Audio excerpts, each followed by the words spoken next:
ममता बनर्जी हार गई हैं।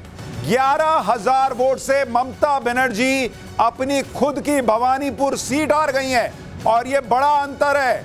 कोई 200, 400, 500, 1000 वोट से नहीं, 11,000 वोटों से शुवेंदु अधिकारी ने ममता बनर्जी को भवानीपुर में हरा दिया है। तो शुवेंदु अधिकारी की भी आपको तारीफ करनी होगी। पहले नंदीग्राम में पिछले बार उन्होंने चैलेंज दिया, हरा के दिखाया।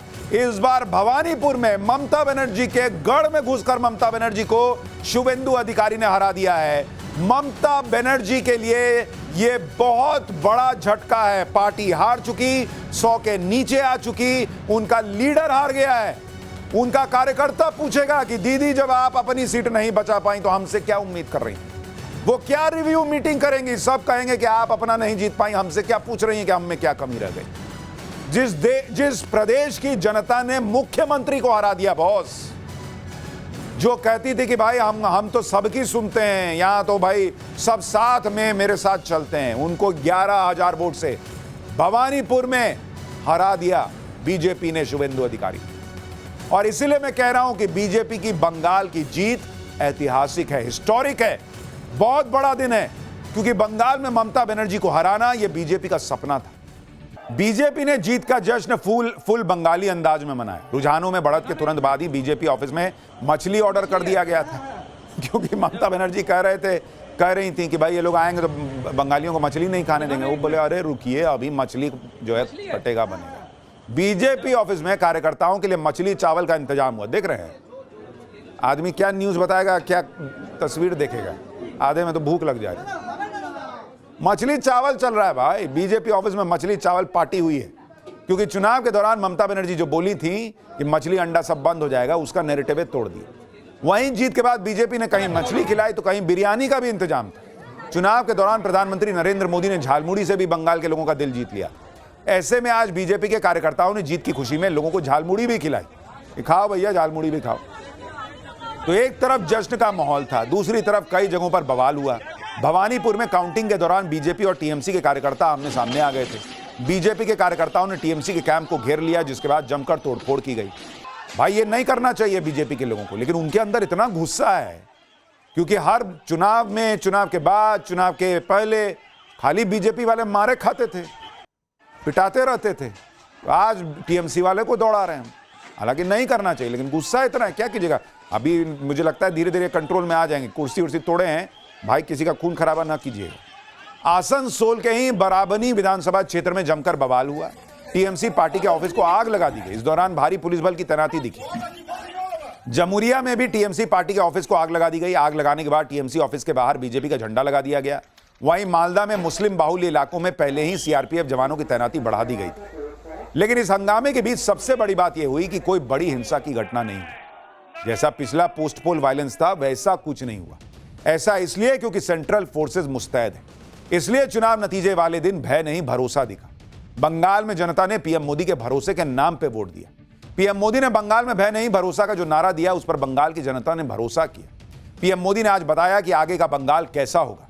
बंगाल में बीजेपी पहली बार अपनी सरकार किस तरह से चलाएगी और घुसपैठियों का क्या होने वाला है, ये सारे संकेत पीएम मोदी ने आज महाजीत के बाद भाषण में दे दिए हैं।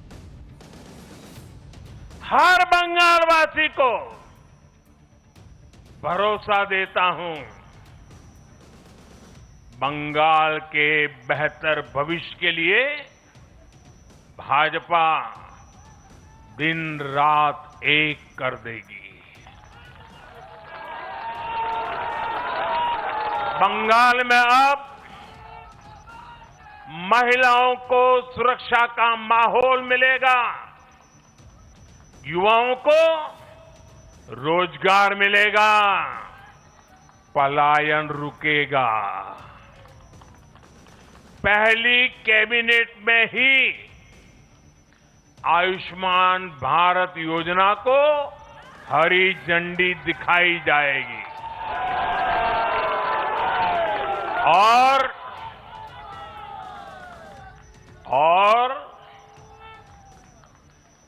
घुसपैठियों के खिलाफ भी सख्त से सख्त कार्रवाई होगी।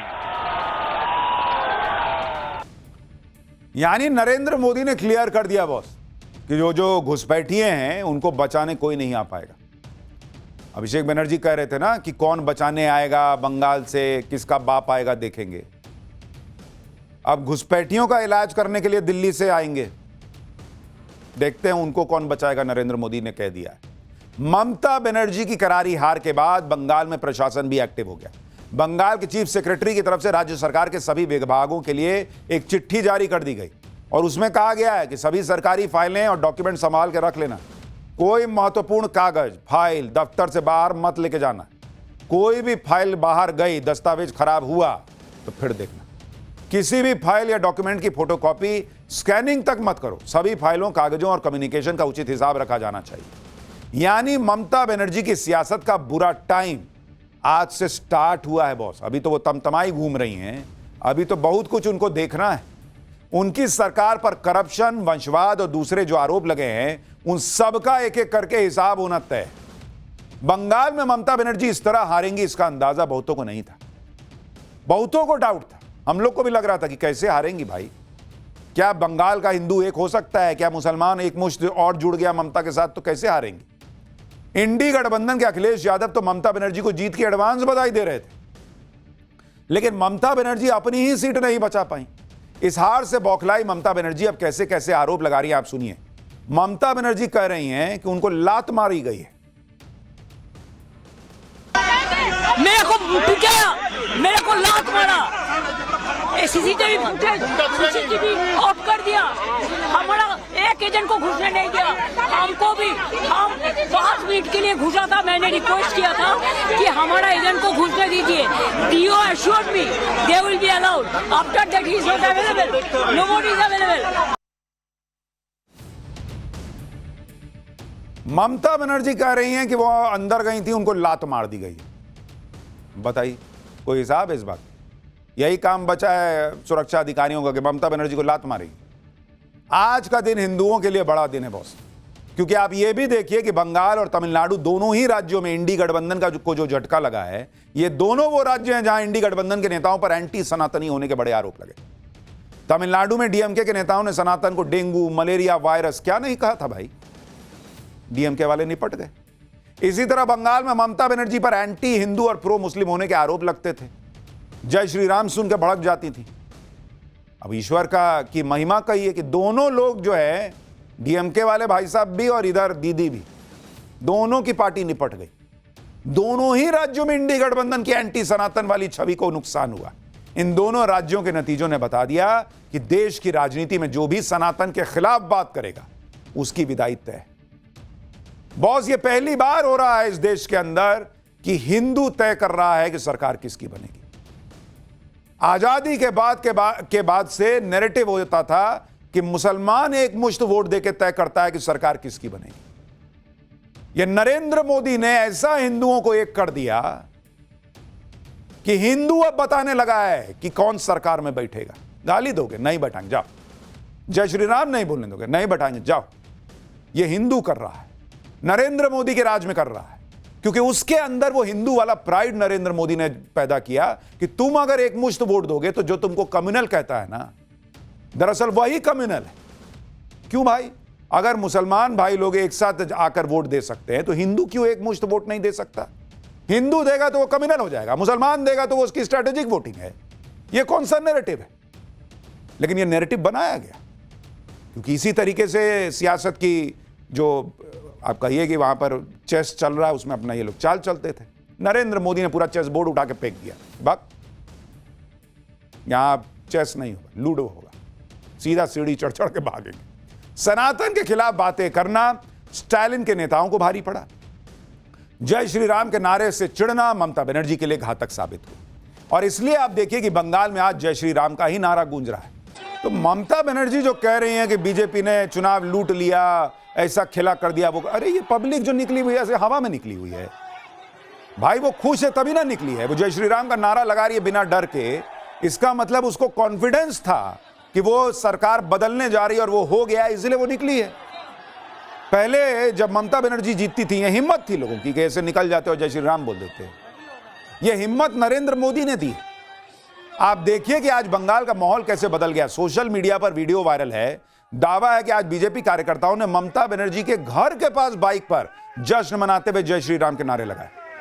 बंगाल में जिस तरह के नतीजे आए हैं उसके पीछे यही कहा जा रहा है कि इस बार बंगाल के हिंदुओं ने पूरी कमान संभाली हुई।